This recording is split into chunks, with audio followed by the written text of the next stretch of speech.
is a Bramble Jam podcast. Hi, I'm Bran, and I love holiday. I love the holidays. I'm Dan, and I despise holiday movies.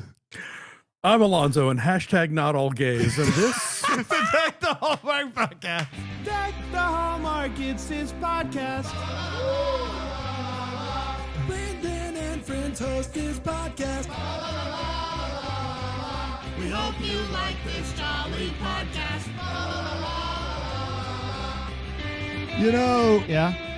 I got to be honest. It's so, we can get into it later, and I think we will, but it's unfortunate we have so few movies with LGBTQ like representation at the forefront, and that there's more pressure on those movies. And when they're not anywhere in the ballpark of good, it just stings more. It's like the SEC football. It just means more, you know. Sure. and I just Alonso was going to say that same thing. Yeah, he had the SEC thing. The first thing that came to mind. But I was my like, metaphor. But I knew where we were going this episode. But Alonso's intro is perfect. Happy Burr months to everybody. Alonso, Yes. how are you celebrating the Burr months? Well, I'm not. It's funny. I love, cinnamon and clove and stuff, but I'm just not a big PSL guy. Like it's not a flavor that I'm chasing down at this time of year. But I do love watching the insanity of what are they going to make PSL this year? Yep. Like a couple of years ago, we got the PSL dude wipes, which I thought was as crazy as it was going to get. But this year we have the PSL Baby Bell cheeses. So I think there's just no limit to where they're going to take this thing. That's interesting. Pumpkin spice Baby Bell cheeses. Yeah. Huh. I don't know. I think the wipes are a little bit weirder than that. I'll be honest with you. There's something about the wipes are still our weird. winner. Yeah, Mr. Clean definitely is down there too. They're really doing it. They're really doing it with the smells and the scents and all the things we've been, of course, talking about on Christmas morning. And Yes. this has been water cooler fodder for weeks around here because of Christmas morning. I listen with my children. We all listen. It's a fun time. Christmas morning podcast. We talk it through. You can subscribe and all that stuff. I love listening to Christmas morning just because at least once a week I get to text Brandon Scott and say, "You dummies." Yeah. Good. Keep them honest, Alonso.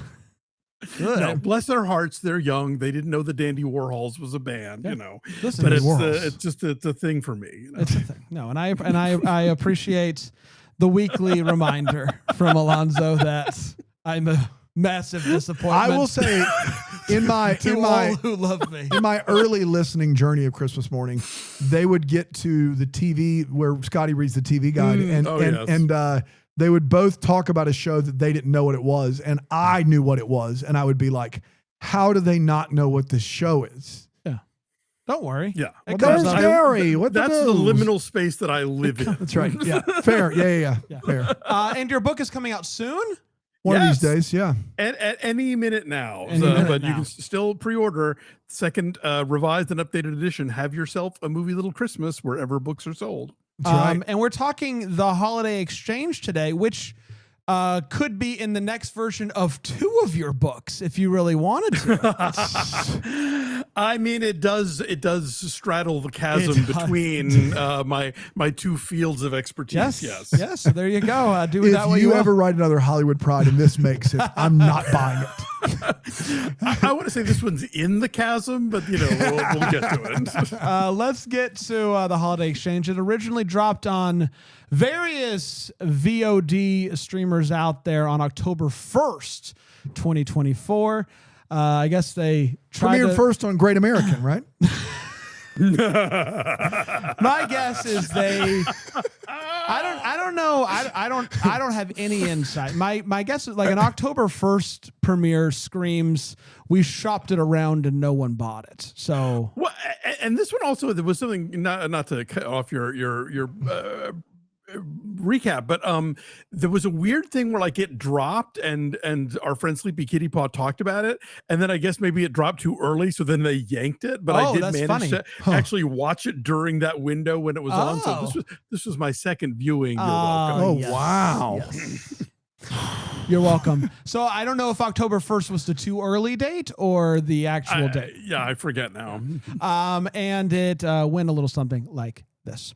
Wilde wakes up in his Christmas pajamas, clearly sad because Wilde is now single. Despite his ex trying to get back together with him, he just can't. It's just too hard.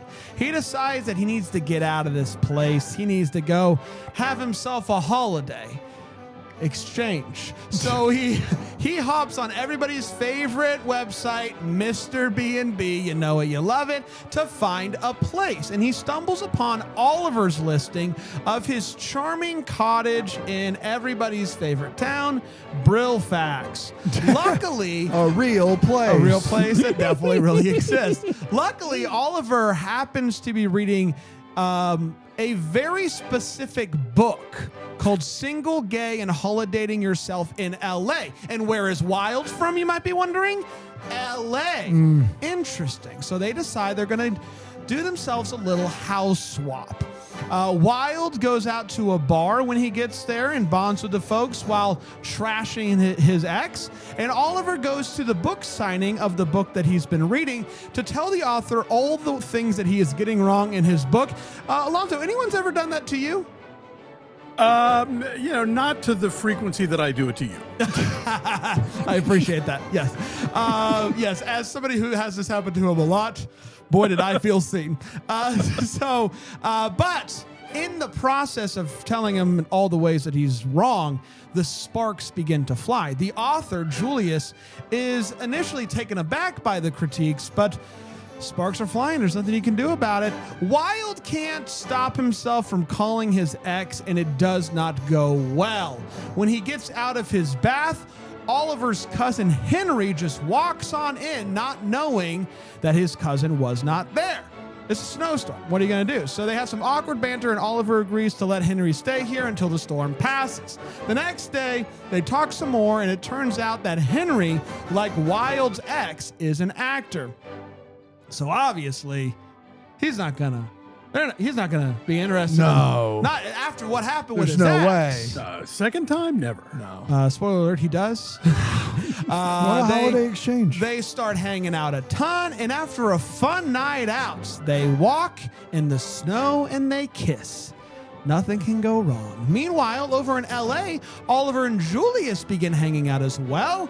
After Julius's manager encourages Julius to go out and talk to him because she saw what was going on there. It is all going great. But of course, each couple has a bit of an all is lost moment. Wilde sees Henry talking to his manager, who happens to be his ex, a whole lot like the relationship that he just got out of, and it's just too much for him. And Julius finds out that Oliver is a divorce attorney, did not tell him that, and he gets real mad at him. I know, it's a real scandal. Wilde and Henry end up making up, and Wilde says that, Henry says that he's willing to move to LA to be with him because there's nothing really keeping him here. And Oliver resigns as a divorce attorney to pursue, I believe, like a nonprofit thing he's working on. Julius is pumped about that.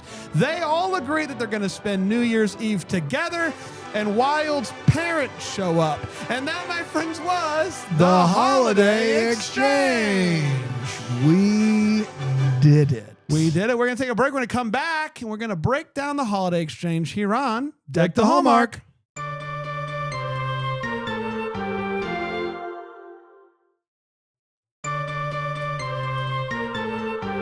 Welcome back, everybody. We're talking about the holiday. Cheer for a tie? Everybody wins. Yes. The Holiday Exchange is what we're talking about today. We're going to start with a hot take as we're sure exactly how we felt about this movie. We're not going to hold back, and I will start with you, Alonso. Alonso, what did you think of the Holiday Exchange? Hi.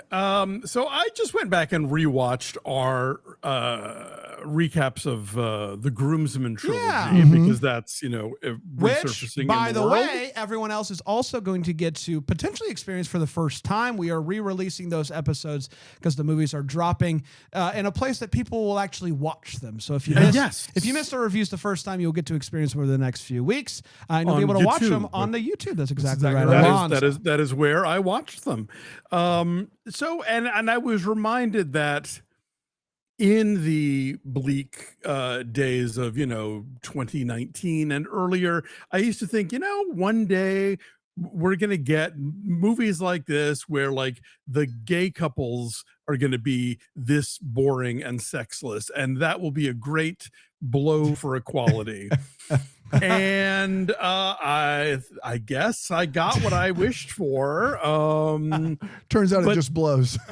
Yeah. Somehow we wound up duller than most of the straight couples in these movies, and that takes some doing. This is a quartet of drips. And so it's really hard to get invested in their Yuletide romance shenanigans. I admire the effort, and I'm glad that this movie exists, and I hope that we get to a point where we make enough of these that they get better, because there's such a few and far between syndrome when it comes to LGBTQ plus inclusive Christmas movies. But this is kind of a snooze. You don't like The Holiday, right? I'm not a big fan of The Holiday, admittedly, but I have much greater respect for that movie after having seen this one. I'll tell you that. When I was looking into movies that we should be doing for Festive Fridays, stumbled upon this one thanks to Sleepy Kitty Paws, actually, and was like, why did I not hear more about this? Because it is groundbreaking. It is the holiday. It is something that we just don't get a lot of. And then we watched the movie, and I suddenly realized why we didn't hear anything about it. Like it's just a real snoozer. And I like The Holiday. Admittedly, I like half The Holiday. Like I like half the story in The Holiday. And I do like one of these storylines more than the other. And it is the one that we spend less time with. And so that is a bummer. Wilde to me is a character that I was just so, every time it was like he was on screen, I was just like, oh no, Wilde's back. And I felt bad. Yeah. But the whole thing there was just not great. But anytime we went back over to LA and that whole storyline, even though like the misunderstanding and all that was messy, terrible. I felt like the chemistry there was great, and that storyline seemed to pop and move a little bit more. But overall, just a bit of a snoozer, and that's unfortunate. But would you believe the actor who played Wilde also wrote the screenplay? What? Get out of here. A wild coincidence, I know. But he was able to land that part. Also was in It too, apparently, which was news to me. Yeah. And the guy who plays his ex is his real life husband. Oh, how about that? And I think they were both in one of the better Lifetime movies, like the one about the, not reindeer games, but some kind of like small town Christmassy competition thing that maybe y'all did. I don't know. Is it? Does it involve? Yeah, I know. I think I know what you're talking about. I'll go back and look at his filmography real quick. Dan, what'd you think? Yeah, I mean, if the cardinal sin of TV Christmas movies is you just can't be boring, then this movie is scarlet red. I mean, it's Richelieu. It's the St. Louis Cardinals. This movie's so boring. It's so like, and the makers of the movie just don't do us any favors. There are so many scenes that there's no music behind.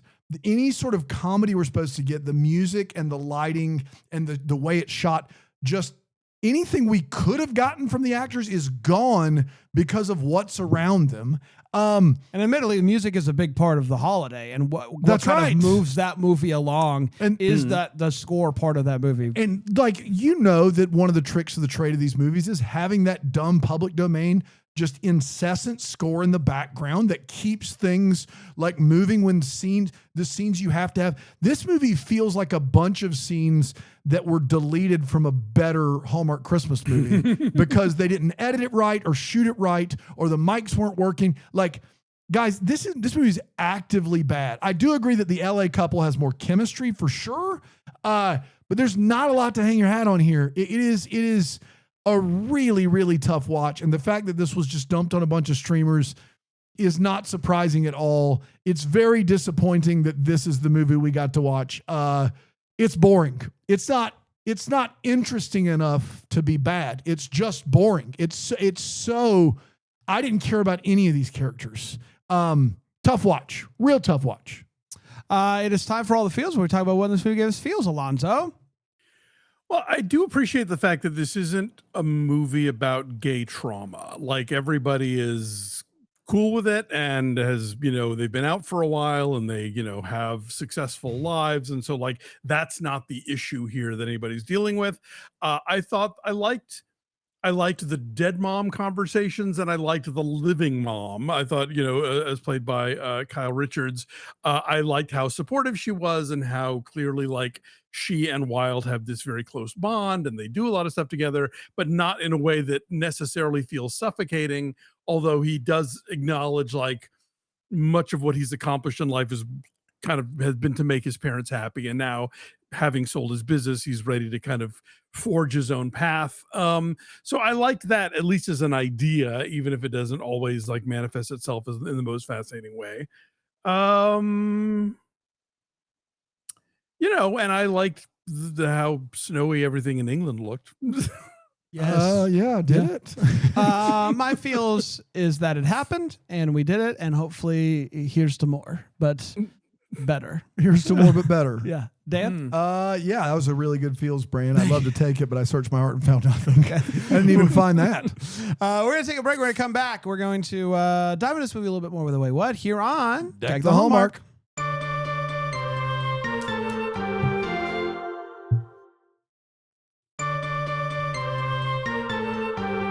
Man beats the gun. Hi, everybody. Welcome back. We're talking about The Holiday Exchange today from 2024 here on Festive Friday. It is time for the Wait What is where we talk about what in this movie made us go, wait, what? And I will start with you, Alonso.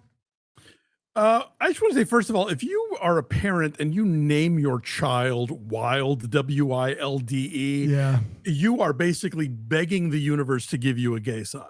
That is like, it's like naming your kid Harvey Milk. Like, I mean, what are we doing here?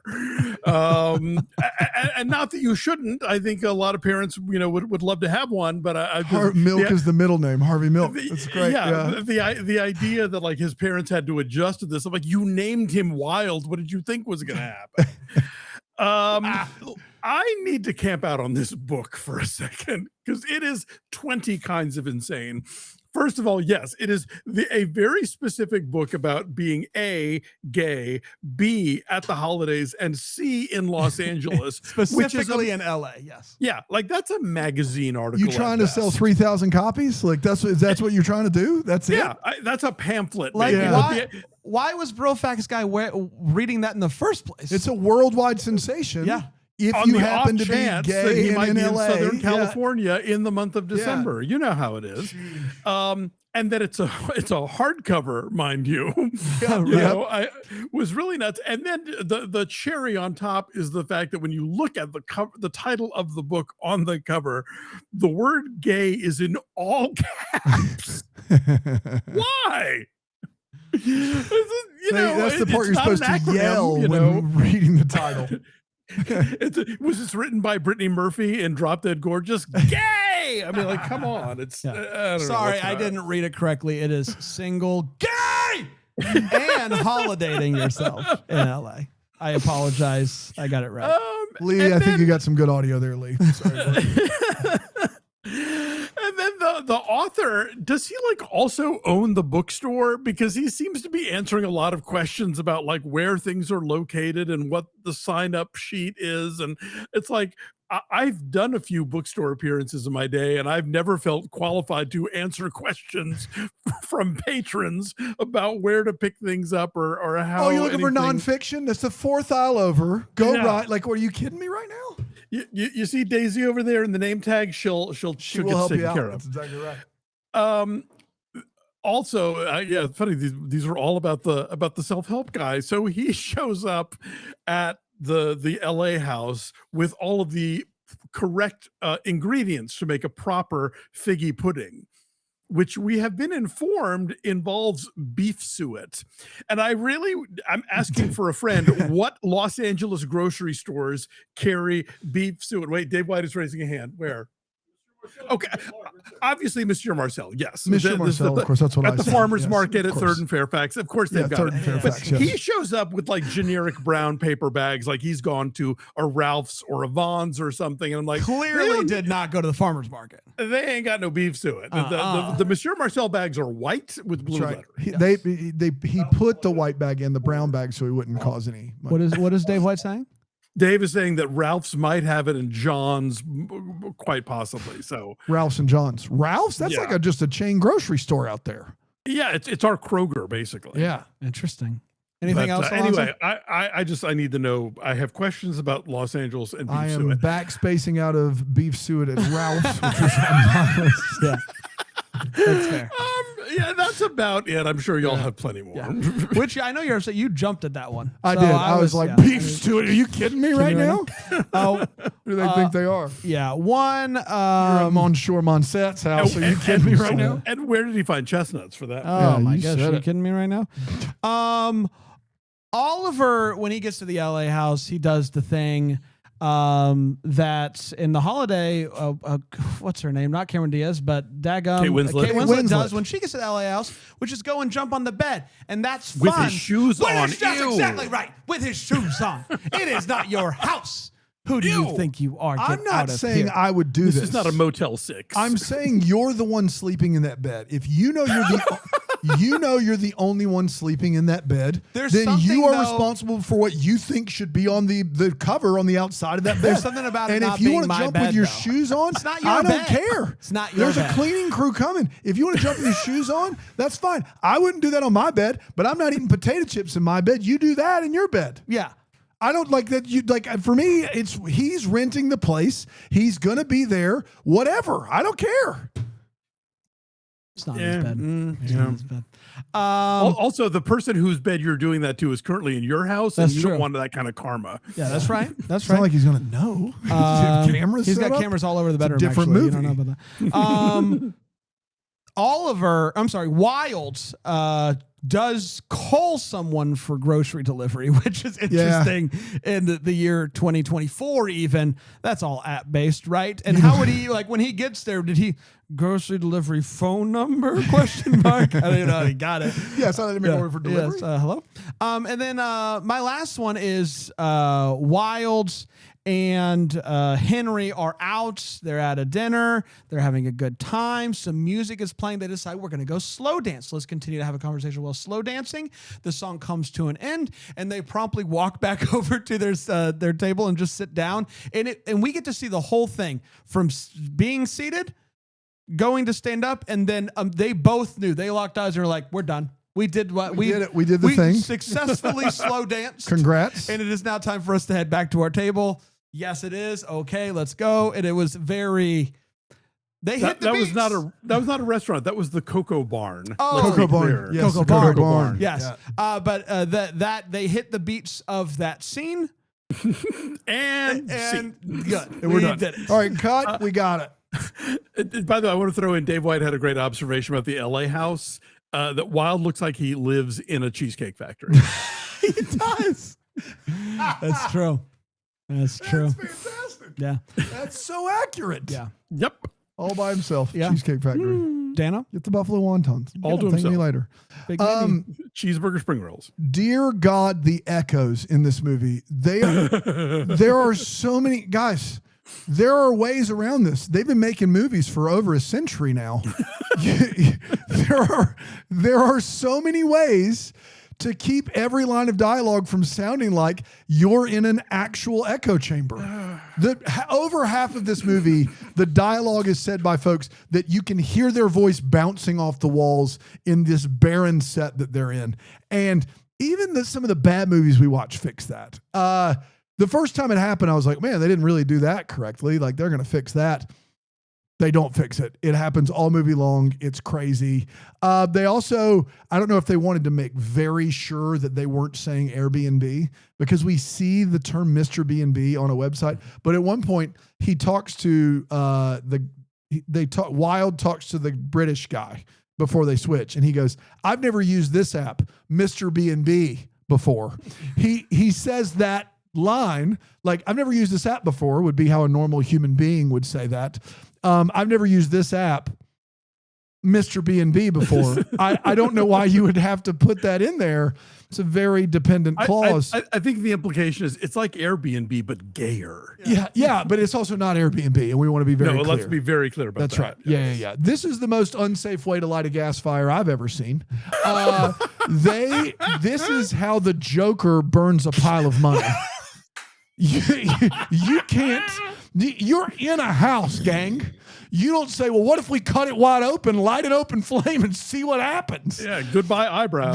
You go down and there's a pilot light. Like, you go down there, it's protected. You don't just cut open the gas and let it roam free in your house.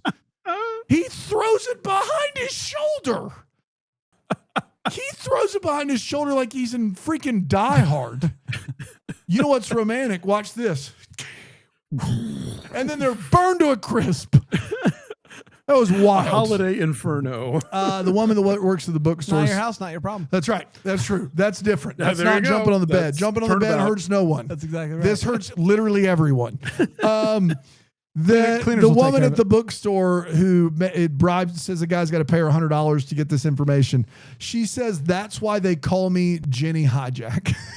You want to be known by that? Is that like you would probably not want that nickname from your friends, but Jenny maybe Hijack. that's just me. It's Jenny Hijack. Los Angeles, California, to my knowledge, and I've been there, is a real place. Yes? Yes. It is. As far as I know. You're there right now, Alonso. You're on location right now. You can confirm real. I'm standing here in It's real. The city. So that guy goes to Los Angeles, real place. Wilde from Los Angeles, real place, goes to made up Townotopia. He goes, they make up one city. Why do it? because that's where Mister B&B is based. Real Los Angeles, and we have Brilfax. I don't understand. Pick a town, any town, no one cares. Why did you make up half the locations of the movie? Either make them both up, or like be like the big city and small town Utopia. Like, don't do this thing where you have a real place. Because I looked it up. That's who Me I too. am. I was like, Brilfax. Is that in like Wales? Like, where is that? It's not a real place. It's a fake place that they made up. Every town in the United Kingdom is copyrighted, so whereas LA is public domain. I use this app, Mister B&B, for this town, Brilfax. Like, I don't know why we did that. Hey, London just sent us a cease and desist. What? It's got to be Brilfax. Switch it up quick. It's Britain and Halifax together. It's Brilfax. Probably where they shot it and where they want it to be together in one place. And then lastly, I've never seen one dude who just started seeing another dude so angry that this guy told him he was an attorney, but not a divorce attorney. Oh yeah. I look, we have some misunderstandings around here that stretch the limits. Who cares? Who cares? I'm an attorney. That you didn't tell me you were a divorce attorney. Guys, there are good divorce attorneys. What are we doing? Well, no, it's not even that. It's not even that he's not even mad that he is a divorce attorney. He's mad that he didn't say it. Yeah. Like, He didn't. so what? It's not You're like he just said meeting each other. It's you not know? like he said, I'm a contract attorney for this business. It's not like he lied. He Yes. just said, I'm an attorney. Just left that part out. And then Who when he cares? finds out he's a divorce attorney, it's like he cheated on him. I couldn't believe it. That was wild. That's all I got, Brandon. It's time for What the Hallmarks, where we wonder what could have been. Maybe Habit gives us clear any questions we still have. What are we still wondering about after watching this movie? I will kick it over to Alonso. Well, just real quick, I want to point out that the lighting is equivalently terrible as the audio. Yes. In terms of just like that constant, like, operating theater brightness at all times, even at night, usually. I'm trying to figure out who's going where. Like, are they all going to wind up in Los Angeles? Is the attorney going back to the UK? Is he, is Brilfax calling, Brilfax is calling. Brilfax is calling. Yeah, I don't know. And honestly, I don't care. Sure. Fair. Alonso, you mentioned that it was nice to have this movie where it's not like gay trauma, right? Everybody seems very comfortable and supportive. Mom, very supportive, right? Mm-hmm. I don't know if the dad's on board, Alonso. New Year's Eve happens. Mom walks in. Mom is pumped.